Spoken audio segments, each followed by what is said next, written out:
Hello दोस्तों, राधे राधे। हमरा YouTube channel पे रउआ सबके स्वागत बा। रउआ सबके बीच में एगो बहुत ही प्यारा बेटी विवाह गीत लेके आइल बनी। ई गीत आप सब सुनी जा और कमेंट के माध्यम से हमके बताई जा कि ई गीत हमार आप सबके कैसन लागल। छोटी मुखिया आंगनवा हो पापा, छोटी मुखी माड़ौआ, छोटी मुखिया आंगनवा हो पापा, छोटी मुखी माड़ौआ। अरे छोटी मुखी कुसुमा हो बेटी, ढूंढे ली हो आंगनवा। अरे छोटी मुखी कुसुमा हो बेटी, ढूंढे ली हो आंगनवा।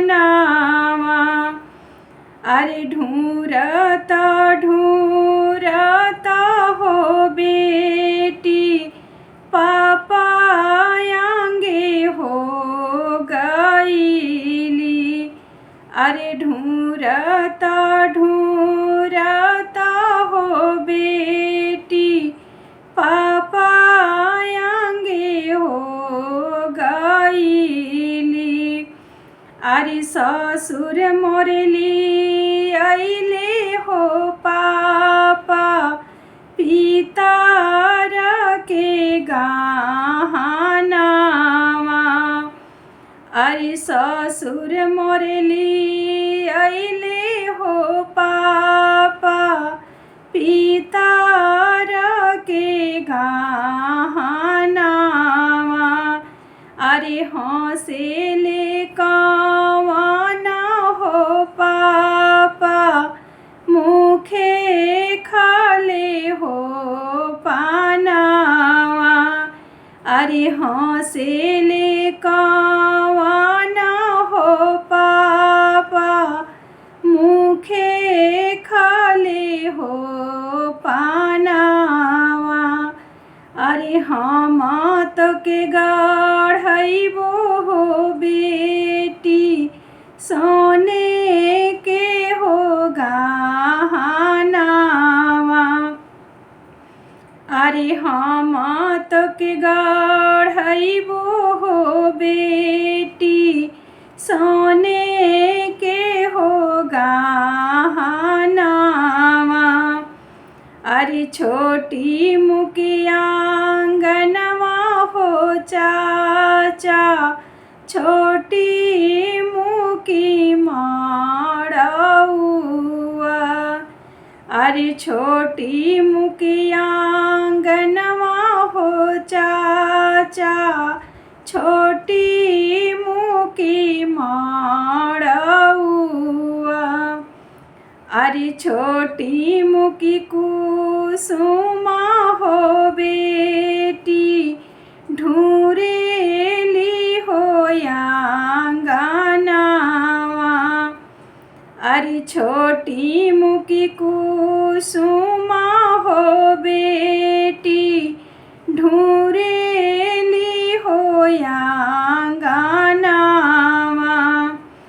अरे ढूंढता ढूंढता हो बेटी, चाचा आंगे हो गईली।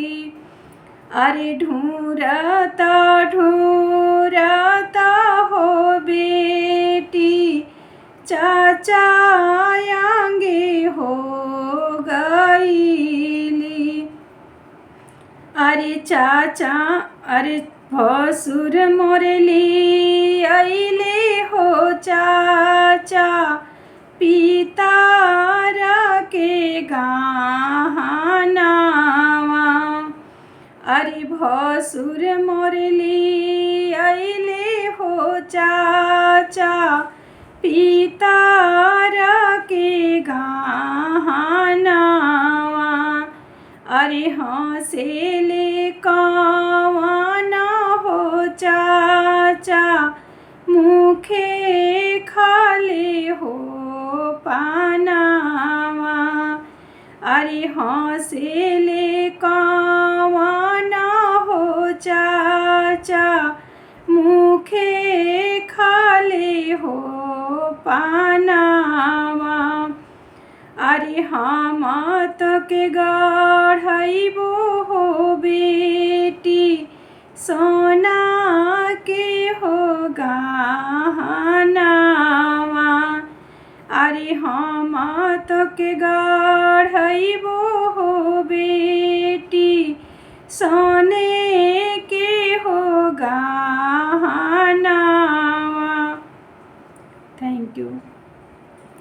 ये गीत सबको ऐसे ही मिला करके गाना है, भैया फूफा मामा जो भी हैं। ये गीत आप सब लोगों को कैसी लगी कमेंट में आप लोग ज़रूर लिखिएगा।